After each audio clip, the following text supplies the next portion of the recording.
کہ ایک بندہ تھا وہ کفن چوری کیا کرتا تھا، وہ کفن چور تھا اور اچانک اس کی زندگی بدل گئی، کفن چور کی زندگی بدل گئی۔ تو وہ حکایت مجھے یاد آتی ہے، ایک کفن چور اچانک اس کی زندگی میں تبدیلی آ گئی۔ اور یاد رکھنا اللہ کسی کو بدلنا چاہتا ہے تو اس کو کوئی نہ کوئی ایسے راستے پہ ڈال دیتا ہے، ایسی کسی جلسے میں بھیج دیتا ہے یا کسی کی آواز سنوا دیتا ہے اور بہانہ بن جاتا ہے زندگی کو بدلنے کا۔ کفن چور اچانک بدلا، روتے دھوتے ایک بزرگ کے پاس آیا اور آنے کے بعد کہنے لگا سرکار میں بہت بڑا مجرم ہوں، میں بہت بڑا پاپی ہوں، میں بہت بڑا گنہگار ہوں۔ بزرگ نے فرمایا کیا گناہ ہے؟ کہ میں بتا نہیں سکتا۔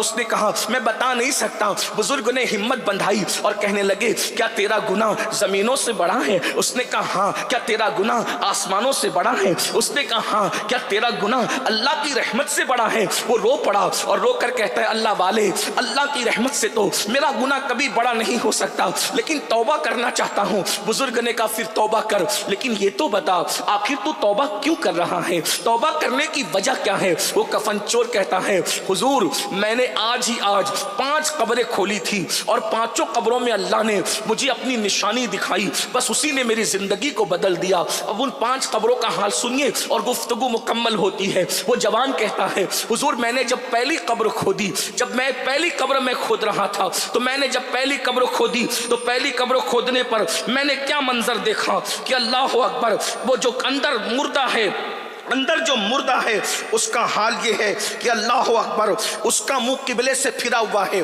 یعنی اس کا چہرہ جو ہم مرتے وقت قبر میں لٹاتے ہیں تو چہرہ قبلے کی طرف کر دیتے ہیں۔ وہ کفن چور اپنے پیر سے کہتا ہے، اپنے مرشد سے کہتا ہے میں نے دیکھا کہ اللہ اکبر میت کا منہ قبلے سے پھرا ہوا ہے اور اس کا منہ سور اور بندر کی شکل اختیار کر گیا ہے، سور اور بندر کی شکل اختیار کر گیا ہے۔ اللہ اکبر جب میں نے یہ منظر دیکھا اور قبر میں آنکھ بھڑک رہی ہے، یہ منظر دیکھ کر میں کفن چرانے کی بجائے بھاگنے لگا تو غیب سے آواز آئی او بھاگنے والے کیا تو نہیں پوچھتا کہ یہ جو قبر کے اندر چہرہ قبلے سے پھرا ہے، سور اور بندر کی شکل قبر میں اس کی ہو گئی ہے اور چہرہ قبلے سے پھر گیا، قبر میں آنکھ بھڑک رہی ہے، اس کی کوئی وجہ تو ہوگی۔ اچانک آواز آئی سن لے یہ دنیا میں 2 گناہ کرتا تھا اس لیے قبلے سے چہرہ پھیر دیا گیا، منہ سور اور بندر کی طرح کر دیا گیا، قبر میں آنکھ بھڑکا دی گئی۔ اللہ اکبر آواز آتی ہے 2 گناہ یہ ہے، ایک تو یہ شراب پیتا تھا، دوسرا یہ زنا کرتا تھا، یہ اس کے 2 جرائم تھے۔ یہ سناٹا قبرستان کا تمہیں دھوکے میں نہ ڈالے، قبرستان کے سناٹے سے دھوکے میں آنے والوں اندر سکون نہیں ہے، اندر سناٹا نہیں ہے، یا تو کوئی جنت کے مزے لوٹ رہا ہے یا تو کوئی جہنم کا کتا بن رہا ہے۔ بتاؤ آپ کی کیا مرضی ہے، آپ کی کیا خواہش ہے؟ اللہ اکبر 2 گناہ، ایک تو نشہ کرتا تھا، ایک تو زنا کرتا تھا، یہ 2 گناہ اس میں موجود ہیں۔ اللہ اکبر چہرہ قبلے سے پھر گیا، منہ سور اور بندر کی طرح ہو گیا۔ میرے بھائیوں بتاؤ تو صحیح، اگر چہرے پہ معمولی سی پھنسی آ جائے تو لوگ بے چین اور بے قرار ہو جاتے ہیں، لوگ مضطرب ہو جاتے ہیں، لوگ تڑپ جاتے ہیں۔ آج کاسمیٹک آئٹم پر اتنا خرچ کیا جا رہا ہے اتنا کسی پہ خرچ نہیں کیا جا رہا ہے۔ انسان کھانے کے معاملے میں ہلکی غذائیں لے رہا ہے لیکن کاسمیٹک آئٹم مہنگے خرید رہا ہے تاکہ وہ خوبصورت نظر آئے۔